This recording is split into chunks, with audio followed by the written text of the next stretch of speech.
If you're a busy parent juggling grocery shopping, meal planning, and trying to feed a toddler, I've got something for you that's going to help you a ton. Today, I'm going to show you how to use AI to plan your meals, generate grocery lists in minutes, and also provide special tips on how to create baby-friendly versions of everything you cook.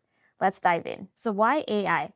First, it saves time. Instead of scrolling for hours on recipe blogs, you can get personalized meal plans in seconds. Second, it reduces food waste. AI can suggest recipes based on what you already have in your fridge or your pantry. Third, it's incredibly flexible. Got a picky eater, dietary restrictions, or a baby that's just starting solids? AI can adapt to all of that. In order to start using AI, you will first choose your preferred AI tool. Let's pick one. Alright, so you're going to start by selecting your AI chat assistant of your choice. This could be ChatGPT, Claude, Google Gemini, anything that you currently use that you like. I am going to use ChatGPT. So here's where the magic happens. Instead of using something general like give me meal ideas, you would want to be specific. I would say something like, I need a 5-day dinner meal plan for a family of 3, including a 10-month-old baby. We eat poultry and fish, but no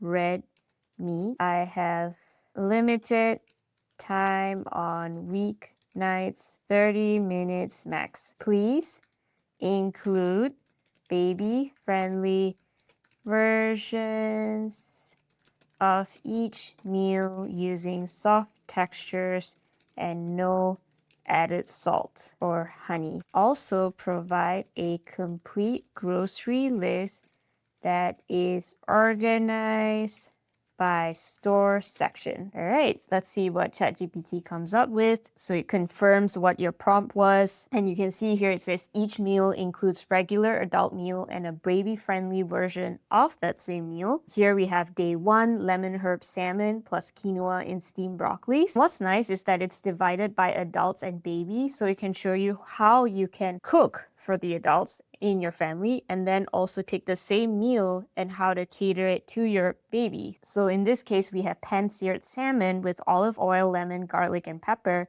but it's asking you to flake the salmon into tiny soft pieces for your baby. Mix with a drizzle of olive oil or a tiny squeeze of lemon. Same thing here with day 2, we have chicken stir fry plus rice. So it has sauté the sliced chicken breast. For the baby, you would remove baby's chicken before adding the sauce. And that's because the sauce will probably have a little more sodium or anything like that. So you might want to not put the sauce for the baby's meal.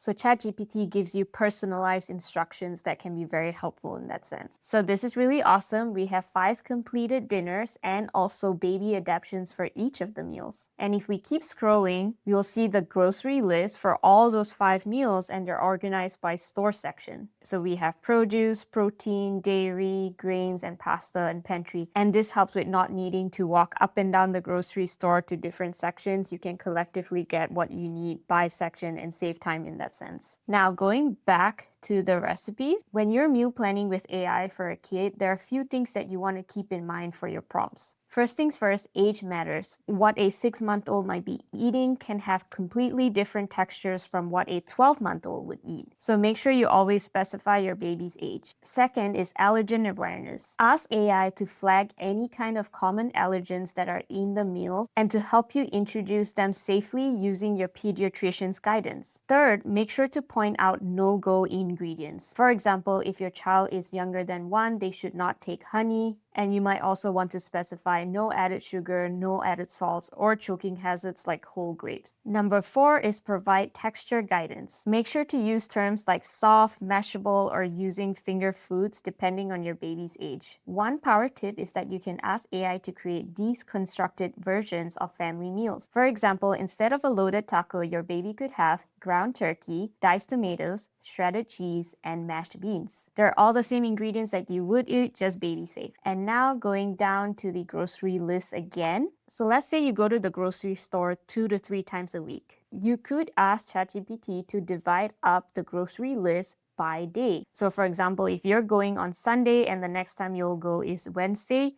you can ask ChatGPT to give you the grocery list just for Monday and Tuesday's meal plans. Another thing that you can do backwards, instead of asking for the meal plans first upfront, You could take a picture of what is in your fridge and upload it to ChatGPT, asking to create meal plans based on what's already in the fridge. This is a great way to reduce food waste and also save money. Finally, some other small things you can do is ask AI to identify items that you can buy in bulk. For example, if you know you're going to go to Costco today, you can ask AI like, hey, what are the best ingredients on here that I could buy at Costco? You can also ask to incorporate in your meal plan any kind of seasonal produce that might be cheaper. For example, in the fall, maybe butternut squash and pumpkins will be nicer to have. The last thing you can also do is when you are grocery shopping, and if you have the AI app that you're using on your phone, for example, the ChatGPT app, and something is out of stock, you can ask AI, hey, give me substitutes for this item that is out of stock. In terms of my weekly routine, I usually spend Saturdays with AI for a good 10 minutes or so, crafting my meal plans and my grocery list. Then on Sundays, I go grocery shopping with the grocery list that was generated by AI and organized by store section. On that same Sunday, I will also meal prep, so that means chopping up veggies or any kind of meat and putting it in the fridge. That way it's ready to go on the day of cooking and I can just dump it all into the pan. Here's the awesome part. After a few weeks of trying different meals generated by AI,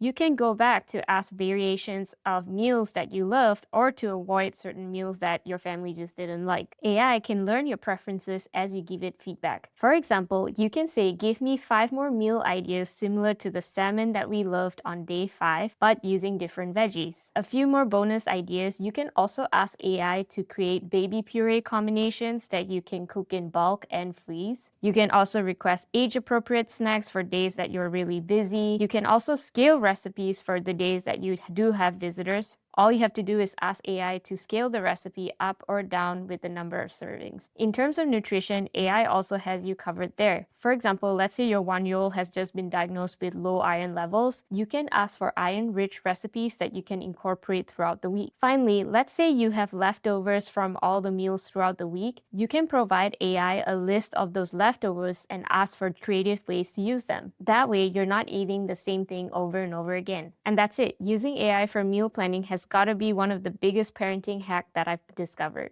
It's like having your own personal chef and nutritionist in your pocket that caters to your family needs and not some generic meal plan. If you found this video helpful, give it a thumbs up and don't forget to subscribe for more AI tips. Drop a comment below and let me know what is your biggest meal plan challenge, or if there's any other AI tools that you would like to learn that might help you as a parent. Thank you for watching.